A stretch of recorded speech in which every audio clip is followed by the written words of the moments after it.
আসসালামু আলাইকুম everyone, welcome back to my channel my Rannaghor and this is Nusrat from Noakhali.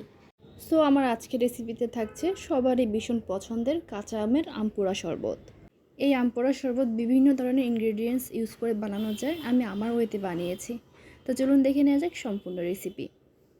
তো আমপোড়া শরবতের জন্য ফার্স্টে লাগবে কাঁচা আম। এখানে আমি অনেকগুলো কাঁচা আম নিয়েছি, সবগুলো দিয়ে করব না, কিছু দিয়ে বানিয়ে দেখাবো। তারপর চুলায় চলে আসলাম, এখন আমগুলোকে পুড়ে নেব।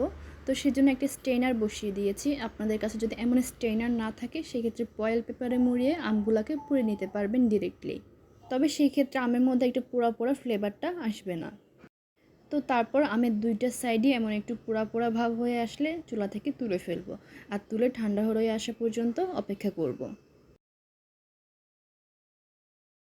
তো তারপর আমের উপরের খোসাটা ছাড়িয়ে নিব, দেন আমের পিউরিটা কালেক্ট করব, তারপর আমের আটিটা বের করে নিব।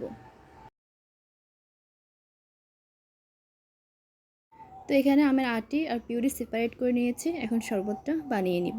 তো এখানে আমের পিউরি নিয়েছি, এর মধ্যে এক এক করে ইনগ্রেডিয়েন্টসগুলো অ্যাড করব।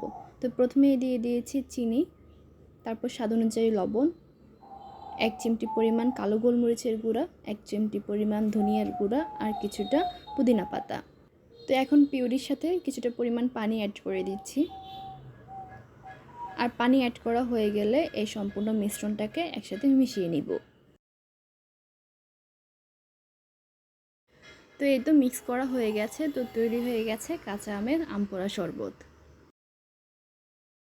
তো এখন আপনারা আপনাদের ইচ্ছে মতো ডেকোরেট করে নিতে পারবেন। উপরে কিছুটা লেবু দিতে পারেন, পুদিনা পাতা দিতে পারেন, অথবা অনেকে স্পাইসি ইউজ করে সেটাও দিতে পারবেন। আর হলো এখানে আমি কোনো ফুড কালার ইউজ করি নাই, যার কারণে সবুজ ভাবটা আসে নাই। আমি এখানে ন্যাচারাল রেখেছি, তাই হলুদ ভাবটাই এসেছে।